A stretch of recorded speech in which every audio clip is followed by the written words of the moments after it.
Okay. And you can all hear me anyway with amplification. Okay. Well, welcome to the 2006 Howard E. Day Memorial Prize Award Ceremony, where the unwrapping of the awards and getting everything in order takes longer than the ceremony itself. But it wouldn't be the Day Prize without it. So yeah, we're going to get to it real quick and go through real fast. We got a lot of people got to get back to their tables and sell some books. I was quite ill in January when I was making the final selections for the Day Prize shortlist. Ordinarily, I'm pretty careful to make sure that a given cartoonist only gets nominated once. But this time around, I wasn't paying very close attention, and it wasn't until I was dictating the finalists to Bob Corby over the phone that I realized that two of the finalists were Lunch Break Comics' Pat Lewis, the pride of Pittsburgh, Pennsylvania. Abominable, 48 pages for $5, is bar none, and I guarantee this, the single best comic book you will read this year, featuring an abominable snowman, dinosaur cloning, female Viagra, Hitler's brain, Stalin's kidneys, and as the advertising people say, so much more. He draws in a very clean animation style, very expressive faces, and has a keen grasp of comedic pacing. Abominable by Pat Lewis. Pat, are you here?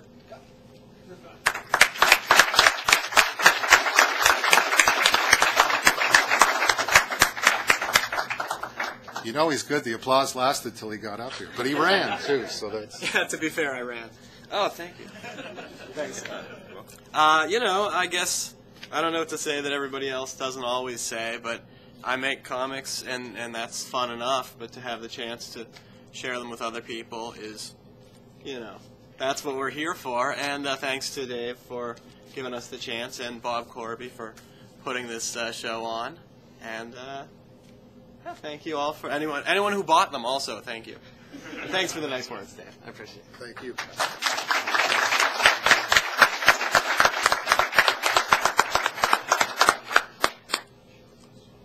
I told him we're going to make him go back and sit down. He doesn't get both of them the first time up.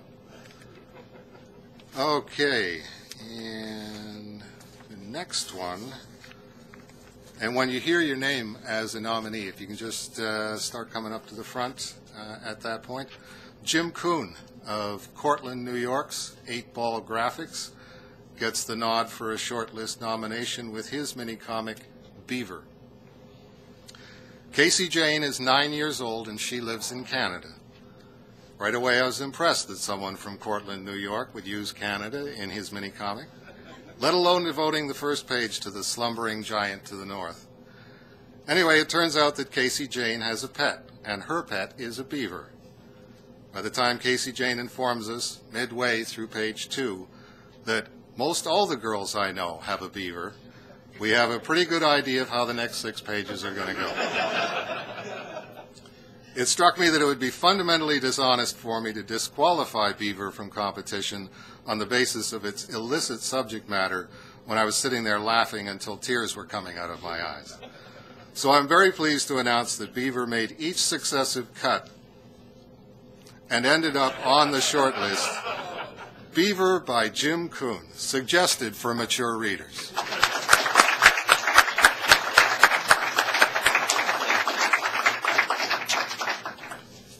That is one big beaver. And thank you for the award. Thank you for the nomination. And as far as not winning the award, all I've got to say is nuts.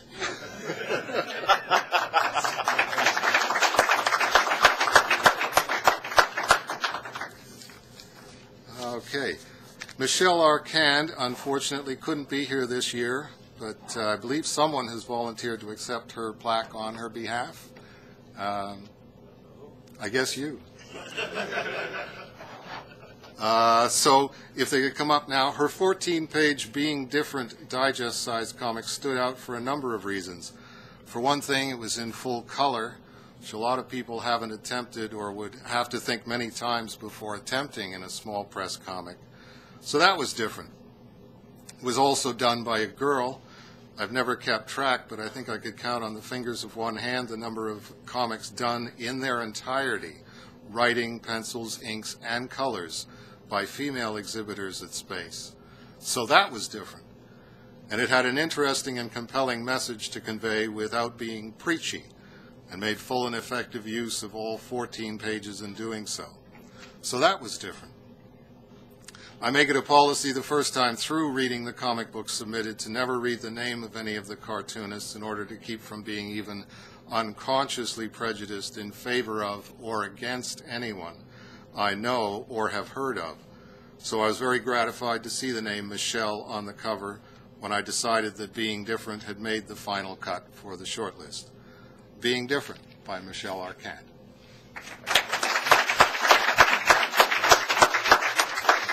Well, Michelle just said this to say thank you. We're sorry she couldn't be here this year. Hopefully she'll be back.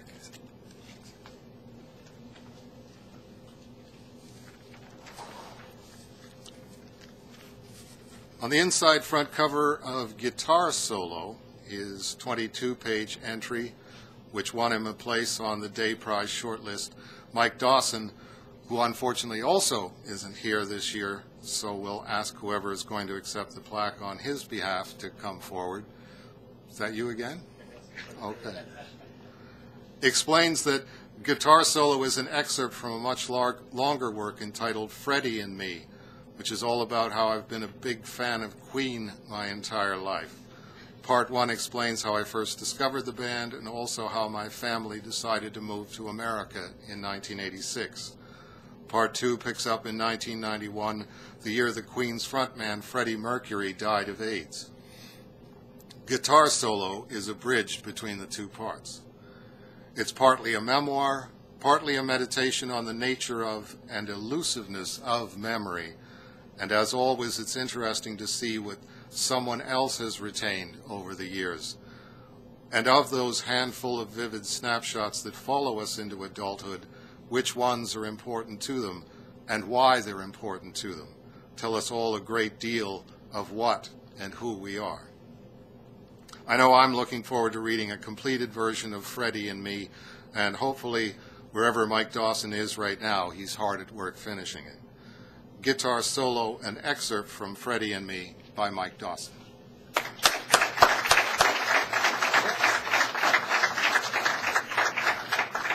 I know that's exactly where Mike is because I emailed him and he said that he's skipping a lot of the cons this year to get some work done. So we're glad to hear that, and hopefully he'll be back here next year. So he just said to say thanks, and this is great. I got almost as many plaques as Pat Lewis.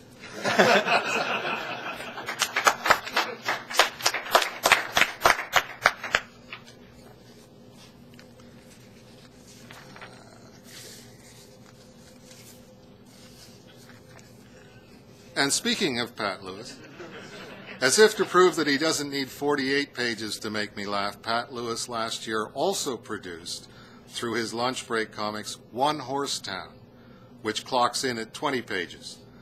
As it says on the cover, all the way from Pittsburgh, Pennsylvania, starring Esperanto, the amazing talking horse, all ages, $2. Just goes to prove that before you go around saying to a Western sheriff, "Are you kidding? Your horse would make a better sheriff," you better make sure that you aren't first walking around in a Pat Lewis comic book. One Horse Town by Pat Lewis.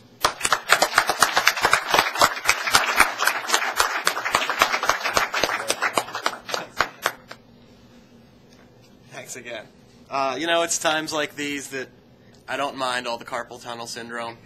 It's all worth it. Thanks a lot. Thanks again.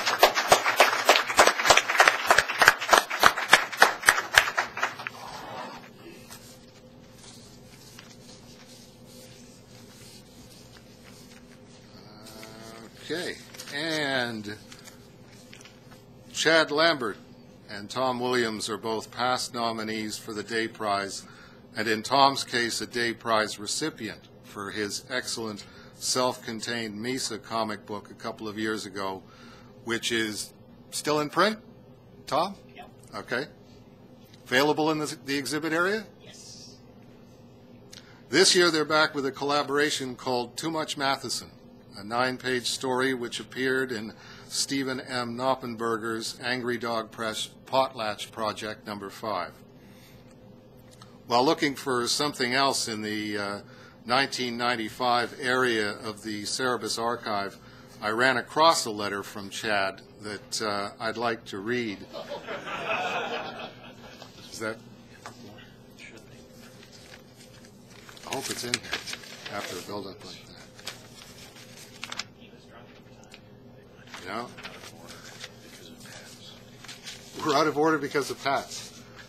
Please check your envelope if you're a nominee to make sure that you got the right one.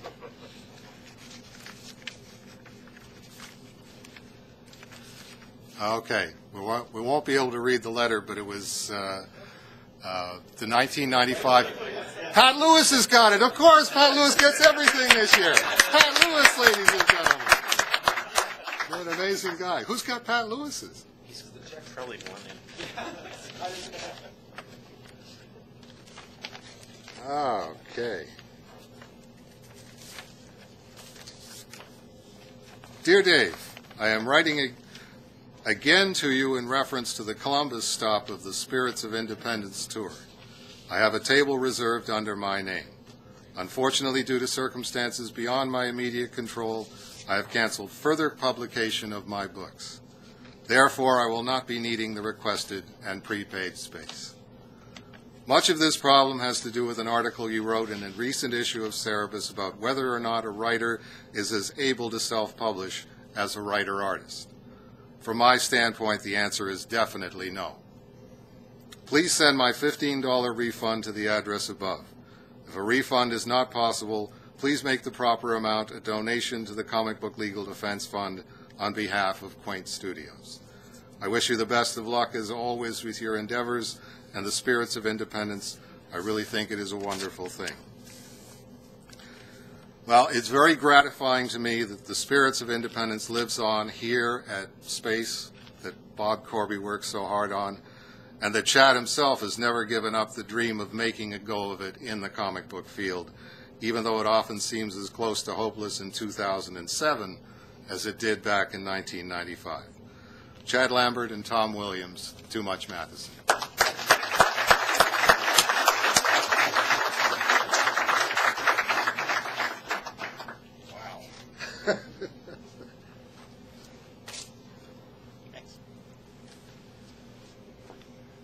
Wow, I had a really great speech, but I just forgot it.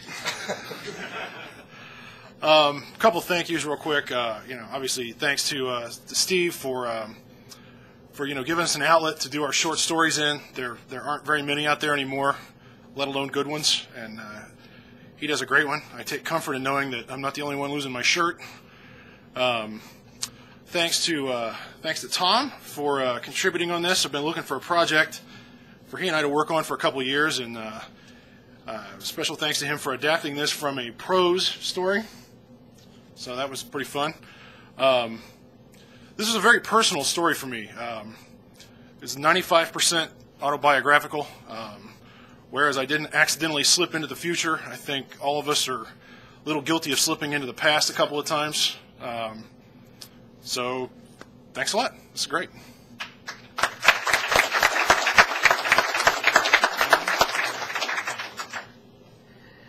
Thanks to Dave and S.P.A.C.E. for the award.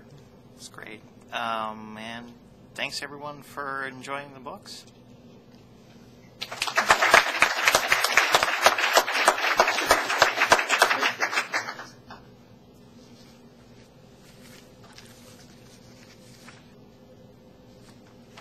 And we just got one left, right? Two. Under Midnight Sun. Oh, yes. Okay. This was. We got to coordinate this next year, Bob. The what's going to be up on the screen, and what order I'm going to read them in. Okay, it's got to be around here somewhere, right? There it is, number 7. Dusty Neal and Chris Studabaker made the Day Prize shortlist this year with a 32-page parable entitled Under the Midnight Sun, which starts with the interesting premise of anthropomorphized shadows and then enhances the effect with the even more interesting premise that no shadow has ever seen the sun. As the text suggests, we have tried. Every shadow since the first dawn has tried. Some came very close, but no one has ever seen it. No one ever will. From Dusty Neal's painted cover, making artistic use of white negative space for the logo and tree illustration, through the photorealism rendering achieved through a balance of pencil and ink on the interior pages, and Chris Studabaker's evocative, austere, and expressionistic dialogue and narration, it's a very successful experiment. Dusty Neal and Christopher Studabaker, Under the Midnight Sun.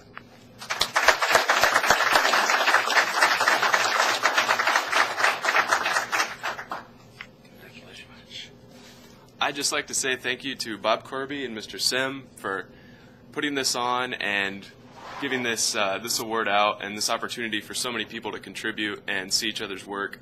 I'd also like to thank Dusty, who unfortunately could not be here because he's touring with a band right now, tattooing them as they tour across the country. So he's here in spirit, if not in person. And this story was picked up by an anthology of short stories that's going to be published early next year called Fablewood. So we're really excited about that. And I have some copies around if anybody's interested later. So thank you again to everyone and everyone that comes and supports this really cool convention.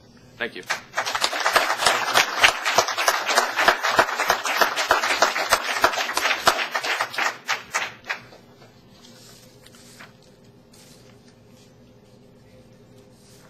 Okay. Please bear with me. Technical. There we are. Okay. If I read this part first, and then this part here, this should work really good. The recipient of this year's Howard E. Day Memorial Prize is Steve Peters for his self-contained comic book, Chemistry. It had to happen eventually that I would be confronted with the choice of someone's comic book for the Day Prize who I already know. I'd actually decided to disqualify Steve on the first go-through for that reason.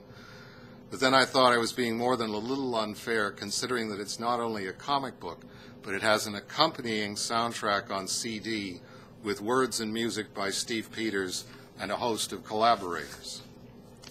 I might even have stuck with the disqualification, but the CD has the same cover as the comic book, only it's been worked over on a computer so that it's actually perfectly proportioned to the square CD size. And the back cover of the CD is a blow-up of the CH in Chemistry with all of the song titles and liner notes hand-lettered.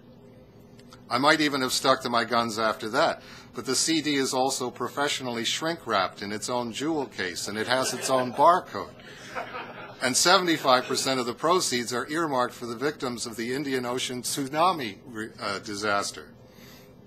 At that point, I was thinking, what does he have to do to get a fair shot at this? Write and draw a comic book that when you roll it up and swallow it, it cures intestinal inflammation? As soon as I gave him a fair chance, it was pretty much a shoo-in. I had forgotten how good the book was, documenting his own adventures in the realm of spiritual self-improvement, dramatizing with the patina of the fantastic his own 3 steps forward, 2 steps back progress, and then documenting his romantic relationship of the time backwards in 7 2-page episodes corresponding with the tracks on the CD, starting with Goodbye and proceeding through Almost Over, Savor It, First Kiss, Intoxicated, Very Wary, and Valentine.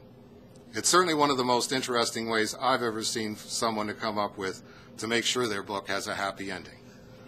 So it's with great pleasure that I introduce to you the recipient of the 2006 Howard E. Day Memorial Prize, the writer-artist and lyricist-performer of Chemistry, Mr. Steve Peters.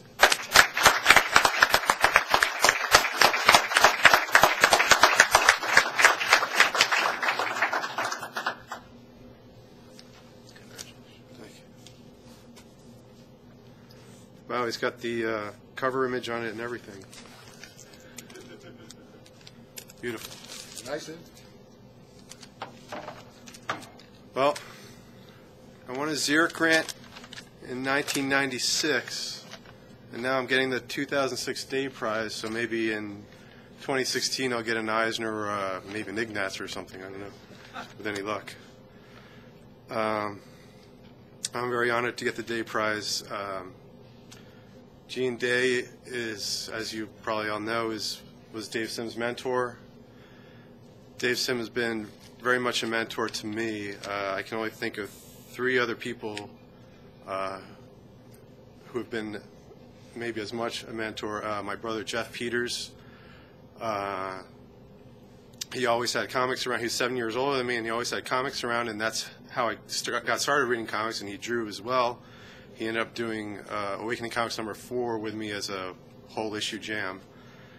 David Noel, who did the Rabbit Hell comics, who only the rabid Awakening Comics fans will remember, but David Noel and I created this whole universe called Rabbit Hell out of nothing, and we were kind of the blind leading the blind. It was like my first serious attempt at trying to create a comic. And also C.D. Regan, who is not necessarily making comics now, but he was the first person I knew personally who was working professionally for Caliber at the time. And so he'd attained the Holy Grail. He was out there, he had his work out there, and it was published, and he was like, you know, someone I looked up to. So, but Dave Sim, he published my first fan letter in Cerebus, which isn't that big a deal in and of itself, but I was so happy to get a fan letter published that I decided, I'm going to go for that single page. He was publishing a single page in every Cerebus Biweekly, and so I did a comic with my sword and sorcery characters, and they were having a big fight, and the idea was that the fight would create such a racket that Cerebus, the Pope, would come from the front of the comic into the back of the comic and break into the comic and say, hey, you guys are making too much of a fuss. Most Holy is trying to sell reprints here. Which is exactly what I did. And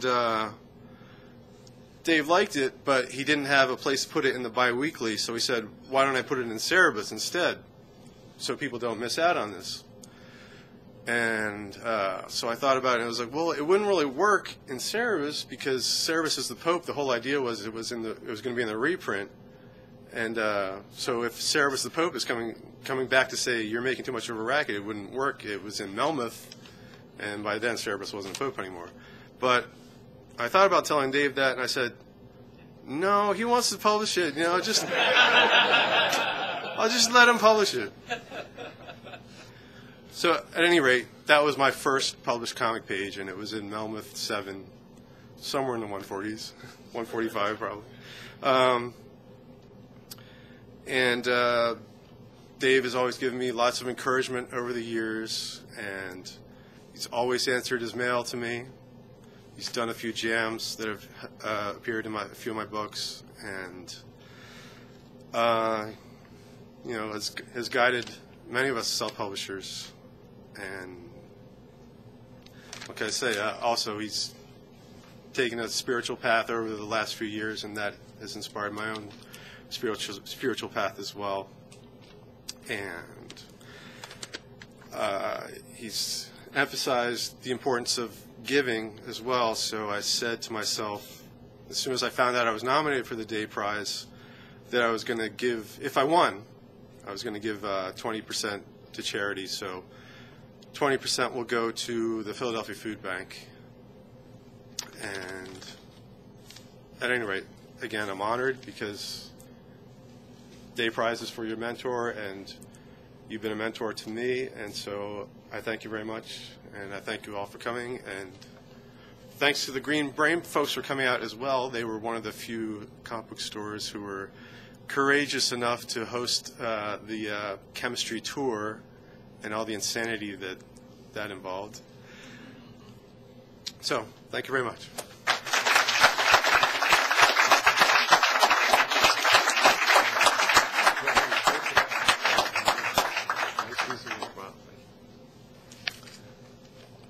Okay, there you go. The world's quickest awards ceremony. We just blow right through them because everybody's got to get back to the tables. Thank you all for coming out for the Day Prize this year. Hope we'll see you all again next year.